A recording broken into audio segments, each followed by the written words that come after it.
बड़ी है कविता, सारे 12th क्लास के बच्चे थोड़े ध्यान से सुने।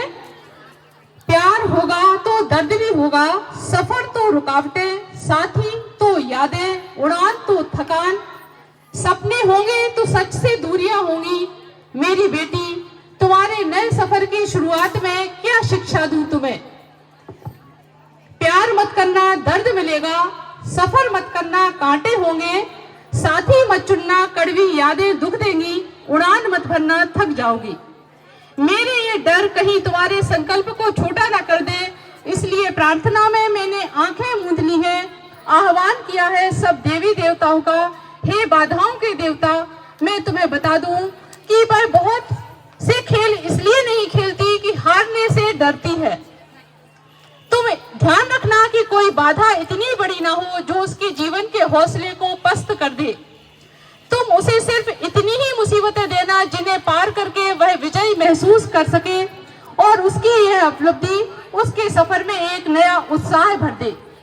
हे सपनों के देवता, वह बहुत महंगे सपने देखती है, उसके सपनों में तुम सच्चाई का रंग भरते रहना ताकि जब वह अपने सपनों की नींद से जगे तो सच उसे सपनों जैसा ही लगे। हे सच्चाई के देवता, हर सच का कड़वा होना जरूरी नहीं है, इसलिए मेरी प्रार्थना स्वीकार करना, उसके जीवन के सच में कड़वाहट मत भूलना।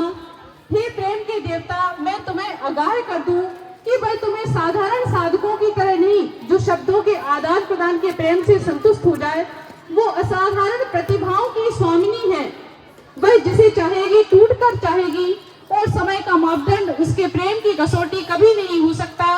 पल दो पल में वह पूरी उम्र जीने की क्षमता रखती है और 4 कदम का साथ काफी है उसकी तमाम उम्र के सफर के लिए। इसलिए अपने लोग के सबसे असाधारण प्रेमी को बचाकर रखना जो शब्दों में नहीं बल्कि अपनी नजरों से लग्न मंत्र कहने की क्षमता रखता हो और उसके टूट के चाहने के लायक हो। हे जल के स्वामी, उसके भीतर एक विरहणी छिपी सो रही है।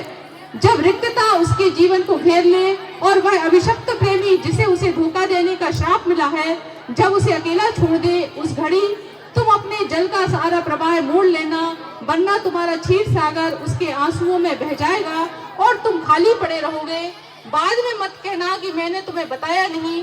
हे दंड के अधिपति, तुम्हें शायद कई बार उसके लिए निर्णय लेना पड़े क्योंकि वह काफी बार गलती करती है, लेकिन मैं तुम्हें चेता दूं कि तुम बहुत कठोर मत बने रहना क्योंकि तुम्हारा कोई भी कठोर दंड उसके लिए एक चुनौती ही बन जाएगा। तुम्हारे दंड की सार्थकता अगर इसी में है कि उसे उसकी गलती का एहसास हो तो थोड़े कोमल बने रहना। एक मौन दृष्टि और एक पल का विराम काफी है उसे उसकी गलतियों का बोध कराने के लिए। हे घृणा के देवता, तुम तो छूट ही जाना, पीछे रह जाना, इस सफर में उसके साथ मत जाना। मैं नहीं चाहती किसी से बदला लेने की खातिर वह अपने जीवन के कीमती वर्ष नष्ट कर दे। हे जगत की अधिष्ठात्री माता, तुम्हारी जरूरत मुझे उस समय पड़ेगी जब वह थकने लगे और उसे लगने लगे कि ये रास्ता अब कभी खत्म नहीं होगा। उसके कदम जब वापसी की राह पर मुड़ जाए और वह थककर लौट आना चाहे, उस समय तुम अपनी जादुई शक्तियों से दिशाओं को विपरीत कर देना और अपने सारे जगत की चिंता फिक्र छोड़कर मेरा रूप धारण कर लेना और उसे अपने आंचल में दुबका कर उसकी सारी थकान सूख लेना। बस इतना ही नहीं, उसकी पूरी कहानी सुनना, चाहे वह कितनी ही लंबी क्यों ना हो। और हाँ, उसकी गलतियों पर मुस्कुराना मत, वरना वह बुरा मान जाएगी और तुम्हें कहीं कुछ नहीं बताएगी।